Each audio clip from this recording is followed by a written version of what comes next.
हो जाए। आपने बड़ी अहम बात की, एक जो फ़लस्तीन में असला इस्तेमाल हो रहा है वही खुदा न खास्ता पाकिस्तान में हो रहा है। दहशत गर्दी के बहुत ज़्यादा खदशात बढ़ रहे हैं।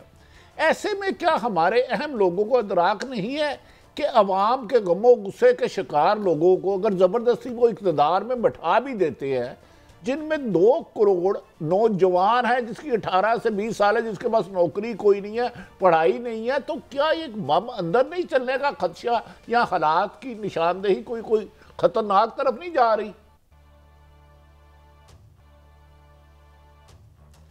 देखिए, ऐसा मेरा तो इसमें मैं कह रहा हूं कि एक तो यह है ना कि हमारा कोई खुदा ना खास्ता कोई कौमी रिएक्शन पैदा हो। मैं ये कह रहा हूं कि इस अग्रेशन का मुकाबला करने के लिए पहली ज़रूरत कौमी यकजहती की है। पहली ज़रूरत जो है वो इस मुल्क के नौजवानों का और इस मुल्क के सियासतदानों का और इस मुल्क के साथ मोहब्बत करने वालों को इकट्ठा होने की ज़रूरत है। ये कोई छोटा चैलेंज नहीं है जो आप फेस कर रहे हैं। आप इस वक्त एक ऐसी सिचुएशन में से गुजर रहे हैं कि आप पे हमला आवर जो है वो आपसे सुपीरियर टेक्नोलॉजी के साथ आपके ऊपर हमला आवर होने जा रहा है, और उसका मुकाबला करने के लिए जो पहली ज़रूरत है वो तो कौमी यकजहती की ज़रूरत है। उसके बाद जो अगला स्टेप होगा वो आपको वो स्ट्रेटजी और वो हिकमत अमली बनानी पड़ेगी जिसके मुताबिक आप पूरी दुनिया को मजबूर कर सकें कि ऐसी सूरत हाल में वो पाकिस्तान की मदद करे और पाकिस्तान के आवाम को प्रोटेक्ट करने के लिए उन्हें फैसिलिटेट किया जाए। कुजा कि आप एक ऐसी सिचुएशन खोल लें कि जिसमें आपकी अपनी कौम के अंदर एक रिएक्शन पैदा होने का खतरा हो, और वो भी नौजवानों के अंदर।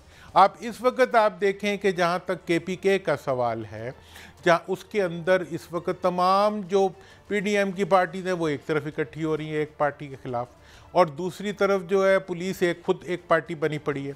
तो इस सूरत हाल में आप एग्रीवेट नहीं आपको करना चाहिए उस सिचुएशन को, बल्कि मैं तो ये कहूँगा कि ये जिम्मेदारी तो खुद मियाँ साहब पे बहुत बड़ी आती है, जरदारी साहब पे बहुत बड़ी आती है कि वो इस वक्त अपनी जीत के लिए बुलडोज़र चलाने के बजाय, अपनी जीत के बजाय कौम की जीत का रास्ता बनाने के लिए बाहमी यकजहती का सोचें। और मैं अब बार बार देखें सब, मैं अपने महदूद सी सोच और महदूद सी रिसर्च के ज़रिए वो सब कुछ लेके आया हूँ जो जमहूरी रास्ते मुमकिना होते हैं ऐसी सिचुएशंस में जो कौमों ने इख्तियार की हैं माजी में, नेशनल यूनिटी गवर्नमेंट्स बनाती हैं। नेल्सन मंडेला का देखें कि इतनी बड़ी नफ़रत के बाद निकला और उसने पूरी कौम को इकट्ठा करने के लिए नेशनल यूनिटी गवर्नमेंट बना दी। सेकेंड वर्ल्ड वॉर में जब बरतानिया जो कि एक्सट्रीम प्रेशर से गुजर रहा था, उस वक्त चर्चिल आया और सारी पार्टीज उसके साथ मिल गई। अभी ग्रेट रिसेशन आया था जर्मनी में,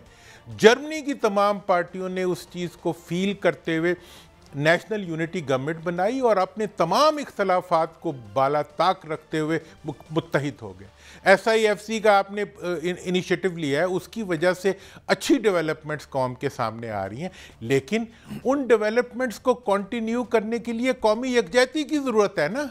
इलेक्शन के बाद मज़ीद एक कामनेस और ज़्यादा इत्तेहाद की ज़रूरत है, ज़्यादा यकसुई की ज़रूरत है। यहाँ तो अब मियाँ एक और दुरानी साहब की का मैं फ़ायदा उठाना चाहता हूँ। नून वाले मियाँ साहब जो है वो जो एक और एंगल से आपने बिल्कुल कोई ऐसी बड़ी बजा बातें की आपने, लेकिन सवाल एक और है। एक लाफिंग स्टॉक बना दिया हमें इन्होंने मिलजुल के, 81 से वही लीडर हैं, अब 24 में भी वही होंगे, and they are responsible for what we are from Afghan policy. जो उस वक्त जहाज था अब वो दहशत गर्दी है, ठीक। और वो हमारे घर आई, और जिस तरह डॉक्टर नजीब ने कहा था कि ये जो है ना, जो तेरे बेटे तेरे जांबाज चले आते हैं ये वापस भी आएंगे, और वो आए भुगता असीजा। तो they are mother of all the disasters. जो लोग आज हैं जिन्हें हम ये कह रहे हैं कि यार कोई इकट्ठे हो जाओ, ऐ हो लो, तो इनके इकट्ठे होने से और डर लगता है मुझे। मैं माफी चाहता हूं हजूर।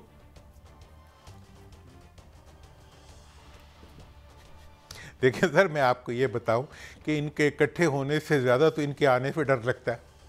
जब ये आते हैं तो हमारा कुछ बचता नहीं है, ठीक है जी। वहाँ लंदन में तो कुछ बन जाता होगा, पेरिस में कुछ बन जाता होगा, दुबई में कुछ बन जाता होगा, पाकिस्तानी तो लूट जाता है। उस लुटने से तंग आए हुए पाकिस्तानी जो हैं, उनके ऊपर जब कोई बताया जाता है कि जी हम चौथी दफ़ा 5वीं दफ़ा आएंगे और फिर हम आगे नहीं जाएंगे, हम पीछे जाएंगे, हम फ्रंट गियर में नहीं चलेंगे, हमारे पास तुम्हें देने के लिए कोई आगे का प्लान नहीं है, अब हम आएंगे तो हम पहले जर्नैलों का एहतसाब करते थे, अब हम जजों का भी करेंगे, और जजों से आगे बढ़ते हुए अवाम का तो हमने अभी शुरू कर दिया है कि उनका हम रगड़ा करेंगे। मतलब ये है कि आप इसको क्या कहेंगे।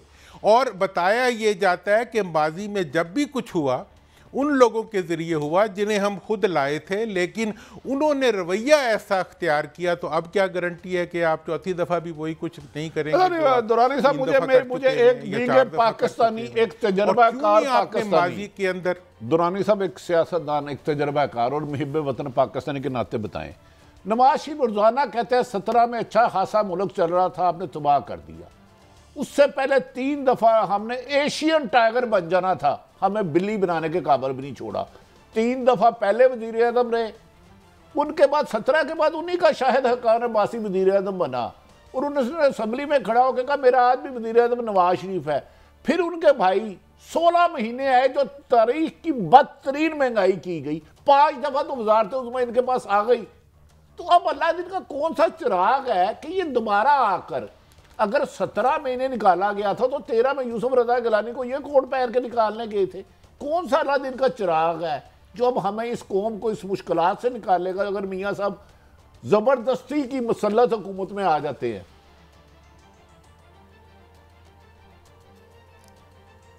देखिए सर, बात यह है कि 17 वाली बात आपने कर दी, बड़ी अच्छी बात है। देखिए मैं आपको बताऊं, 17 को ये कहते हैं कि जी हमारे खिलाफ साजिश हुई, एक्सटेंशन की वजह से हुई, पूरी कहानियाँ मुझे समझ नहीं आती कि इतनी जुर्रत और इतनी हिम्मत कहाँ से आती है कि एक ऐसी कहानी कौम के सामने पेश की जाए कि जी उस वक़्त एक्सटेंशन मांगी थी, एक्सटेंशन नहीं दी, तो फिर पनामा रह गया, और पनामा रह गया तो हम चले गए। बात यह है कि जनाब, अगर आपके साथ ज़्यादती हुई थी तो आपने क्यों उस वक़्त आवाम से रब्ता नहीं किया? आप क्यों उस वक़्त आवाम के पास वापस नहीं गए? आपने क्यों इक़्तिदार से चिमटे रहना पसंद किया? आपने क्यों असूल पे चलना पसंद नहीं किया? आप हमेशा अपने मफाद के लिए कॉम्प्रोमाइज़ करते हैं और दोबारा आने के लिए नया कॉम्प्रोमाइज़ करते हैं, और फिर नया फसाद आप उसके साथ लाने की कोशिश करते हैं। अब जो आप बात कर रहे हैं कि जी उस वक़्त जजों ने हमारे साथ ये कर दिया, उस वक़्त के जर्नैल ने ये कर दिया, बाजवा साहब, भाई उनको लाया कौन था? और आप लोगों ने मतलब हर दफ़ा बहुत अपनी पसंद से नीचे से उठा के ऊपर से उठा के लोगों को लाया, और जो भी आता है वो अपनी जगह पे एक प्रोफेशनल होता है, और जी जब तक वो हमें चलने देते रहे हम तो उन्हें बर्दाश्त करते रहे हैं, उनके अपने लोग कहते हैं। भाई आपने क्यों बर्दाश्त उस वक़्त किया जब वो आपसे ज़्यादती कर रहे थे? आपने क्यों नहीं असम्बली को तोड़ के अवाम से रब्ता किया? अब आप क्यों अवाम के पास जा रहे हैं, वो अवाम जो आपके किसी काम के ही नहीं है? इसलिए कि आपने अंगूठा लगा दिया है। आप जब ये सोचते हैं कि अब आप सिलेक्टेबल हो गए हैं तो आप अवाम के ऊपर घोड़े दौड़ाने के लिए तैयार हो जाते हैं। तो जनाब ये जो तमाम चीज़ें हैं ये खुद इस चीज़ की निशानदही कर रही हैं कि माजी में जब भी, मैं तो इस चीज़ को मानता ही, पाकिस्तान में भाई साहब एक बात सुन लें, पाकिस्तान में आज तक किसी सियासतदान को करप्शन के ऊपर सजा नहीं दी गई और ना दी जाएगी, ये भी आप सुन लें, अभी तक तो यही लग रहा है। उसकी और जब इवन अभी इमरान खान साहब के खिलाफ भी कोई करप्शन का केस नहीं। एक अहम बात है कि खुद पीपल्स पार्टी के बारे में नून लीग ने मुकदमा दर्ज किए, जो जरदारी साहब कहते हैं वो 97 से 4 तक रहे। करप्शन के खिलाफ सजा क्यों नहीं जीते? क्या ऊपर का कोई जो एलीट अशराफिया ये इकट्ठा तो नहीं है लूटने के लिए और अब गरीब आवाम की हड्डियां बेचते?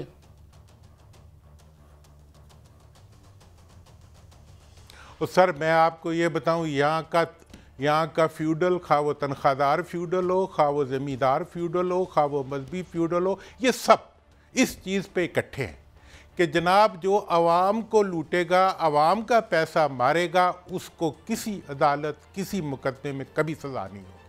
या उसको हमारे, मैं मुशर्रफ साहब के ज़माने में मुझे हैरानी होती है, मुझे रोकने का दिल तो नहीं कर रहा, हाईजैकिंग करप्शन के 20 केस सामने पड़े हुए थे।